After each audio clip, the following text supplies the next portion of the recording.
हमारे साथियों ने पुलिस की घेराबंदी को तोड़कर, घेराबंदी केवल फिजिकल नहीं होता है, सच्चाई का भी घेराबंदी करने का जो प्रयास किया दिल्ली पुलिस ने केंद्र गृह मंत्रालय के नेतृत्व में, कि 16 अप्रैल की जो घटनाएं हैं उसकी एक तरफा तस्वीर देश भर के सामने रखा जाए।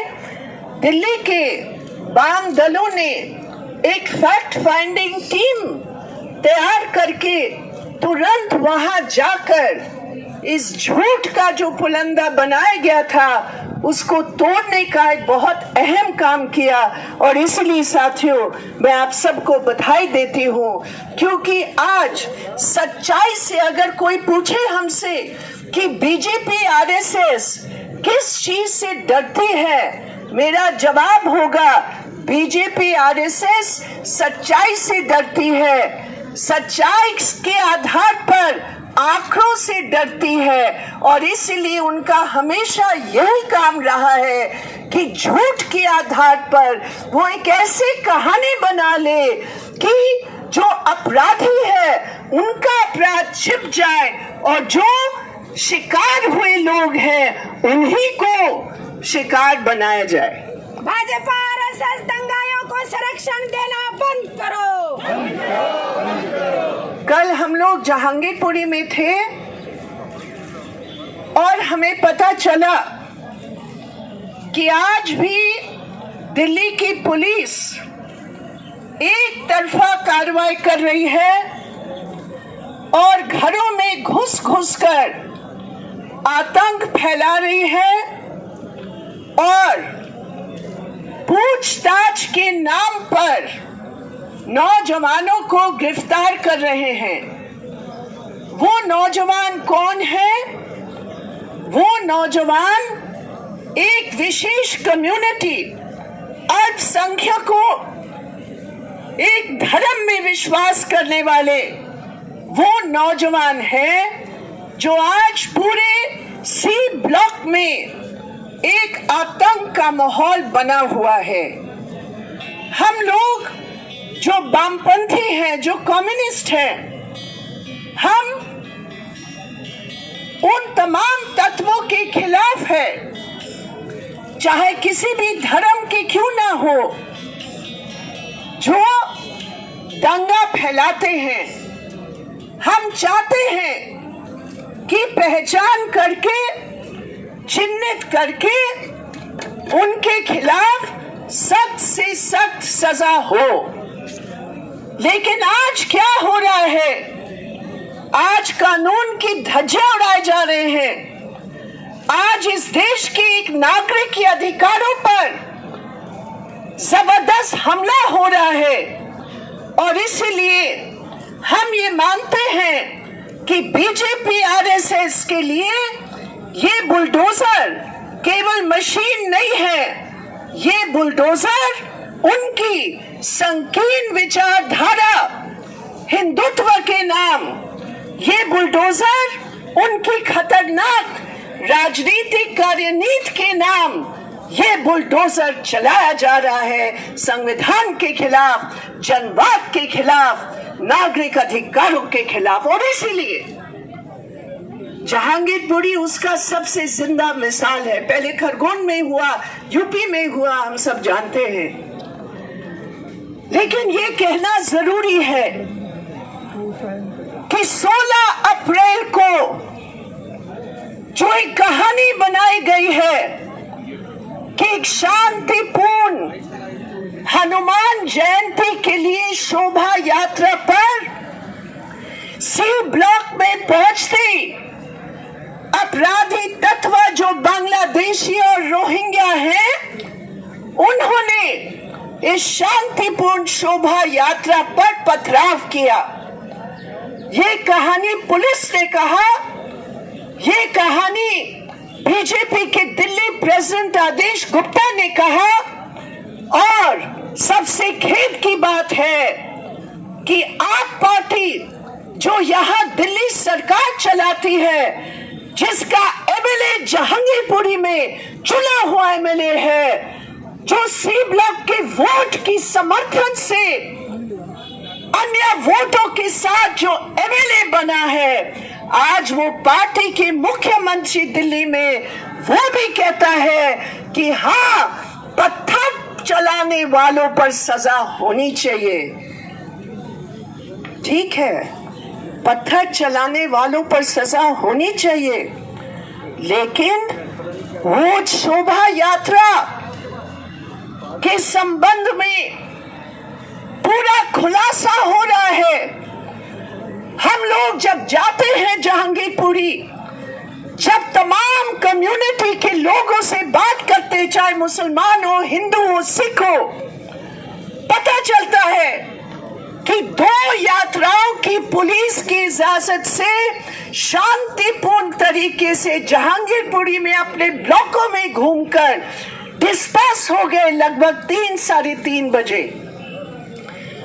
उसके बाद बजरंग दल की युवा वाहिनी, विश्व हिंदू परिषद, उन्होंने बगैर पुलिस की इजाजत से इकट्ठे होकर मेन रोड पर नहीं चले, सी ब्लॉक के गली के अंदर जाकर, और वो तथाकथित शोभा यात्रा, मैं तथाकथित इसलिए कहती हूं, धर्म से उनका कोई मतलब नहीं था। हनुमान जयंती को मनाने का धार्मिक भावना से उनका कोई मतलब नहीं था। उन नौजवानों के हाथ में नंगी तलवार थे, उन नौजवानों के हाथ में बड़े बड़े लाठी थे, उन जवानों के साथ एक ऐसे डीजे था, और उसके आधार पर बहुत खतरनाक शांति तोड़ने वाले सांप्रदायिक नारे लगा रहे थे। और ठीक उस समय जब रोजा समाप्ति का समय है, जब लोग मस्जिद में जाएंगे प्रार्थना नमाज पढ़ने के लिए, उस समय ये गैर कानूनी हथियार बंद जुलूस मस्जिद पर पहुंचकर सड़क को ब्लॉक करके उकसाने वाले नारे, यहां मैं आपके इस मन से उन नारों का उच्चारण नहीं करना चाहती हूं, लेकिन जय श्री राम के साथ जो गंदे उकसाने वाले नारे मुसलमानों को टारगेट करके दिया गया, और जब बोला गया आप एक तरफ हो जाइए, वो नहीं हुए, और उसके बाद दोनों तरफ से जो कुछ हुआ आपके सामने है। लेकिन आप कारण नहीं ढूंढेंगे। आप जिसने जानबूझकर गैर कानूनी हथियार बंद जुलूस निकाला, उस पर आप कोई कदम नहीं उठाएंगे। अभी 27 जो अभी तक गिरफ्तार हुए हैं, 22 लोग मुस्लिम नौजवान हैं, 5 हमारे साथी यहाँ आशा है, ये लोग गए वहां मिलने के लिए उनके परिवार से। उनकी परिवार के 4 लोग गिरफ्तार हुए। एक जो उनका मुख्य है, एक मंदिर सरकारी जमीन पर बनी है, उन्होंने पुलिस के मुताबिक इस जुलूस का नेतृत्व दिया, और उस परिवार के 4 लोग गिरफ्तार हैं। लेकिन मैं ये पूछती हूँ, 120B का जो धारा लगा है उनके ऊपर, क्या हम लोग हिंदुस्तान के लोग ऐसे कानून के हम ऐसे मूर्ख हैं कि हम ये विश्वास करेंगे कि 150 की भीड़ में, जिसमें 2 पिस्तौलधारी भी थे, आपने केवल 5 का नाम लेकर कंस्पिरेसी की बात की? पहले एफआईआर में बजरंग दल और विश्व हिंदू परिषद का नाम था, पुलिस ने हटा दिया। विश्व हिंदू परिषद का इलाके का नेता को गिरफ्तार किया, कुछ घंटों के अंदर जब धमकी विश्व हिंदू परिषद के बड़े नेताओं ने दिया पुलिस को, उनको तुरंत छोड़ दिया। ये नहीं हो सकता। दिल्ली पुलिस मुर्दाबाद।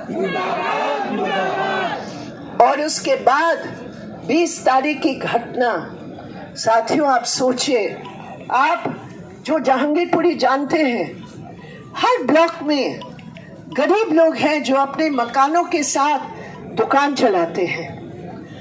कोई खोखा लगाया हुआ है, कोई रेड़ी के साथ वहां खड़ी है औरत। तमाम इलाके में फैक्ट्री बंद पड़े हैं, कोई रोजगार नहीं है। कल कितने औरतें आए बताने के लिए कि हमने कितना बचत करके वो रेड़ी खरीद कर हम सब्जी फल थोड़ा कुछ हम लोग बेचते हैं। लेकिन 20 तारीख को जब सुप्रीम कोर्ट का ऑर्डर 10:45 पर आ गया था,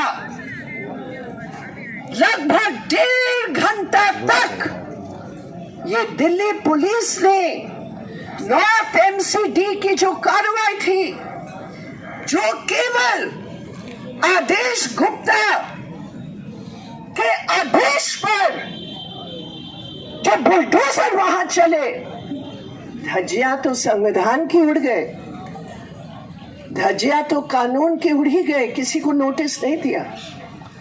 लेकिन सुप्रीम कोर्ट की भी पूरी तौर पर मनहानि हुई और हम लोग सब मिलकर उसको रोका। लेकिन मेरे प्रिय साथियों, लगभग 120 परिवार हैं जो सीधे तौर पर प्रभावित हैं।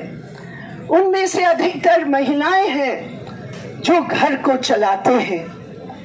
और इसके साथ साथ उस पूरे सी ब्लॉक में जीविका पर एक रोकथाम है, क्योंकि बैरिकेडिंग के बाद लोग डर रहे हैं कि हम अगर बाहर निकलेंगे तो एक बार फिर पता नहीं हमें क्या मुकाबला करना पड़ेगा। लोगों से नहीं, जनता से नहीं, सबसे जो हमारे लिए प्रेरणा देने वाली बात है कि कुछ ये गुंडे तबके जो संघ परिवार के लोग हैं, उनको छोड़कर आम जहांगीरपुरी के निवासी सद्भाव चाहते हैं। मेरे प्रिय साथियों, उन्होंने कहा हम लोग हमेशा एक साथ रहे हैं। जो एक दुकानदार का लूट हुआ हरियाणा का है, उसने हमें कल बताया कि दीदी एक तरफ मुसलमान है, एक तरफ हिंदू है। हमने कभी भी उनको हिंदू मुसलमान के रूप में नहीं देखा। ये मेरे ग्राहक है और हमेशा एक होकर, चाहे हम कोई भी हो, हम लोग सब गरीब हैं, मेहनत करके हम अपने दुकान को चला रहे हैं। ये क्या हुआ, ये क्यों हुआ? खबरों में बने रहने के लिए फोरम 4 को सब्सक्राइब करें और नोटिफिकेशन पाने के लिए बेल आइकन दबाएं।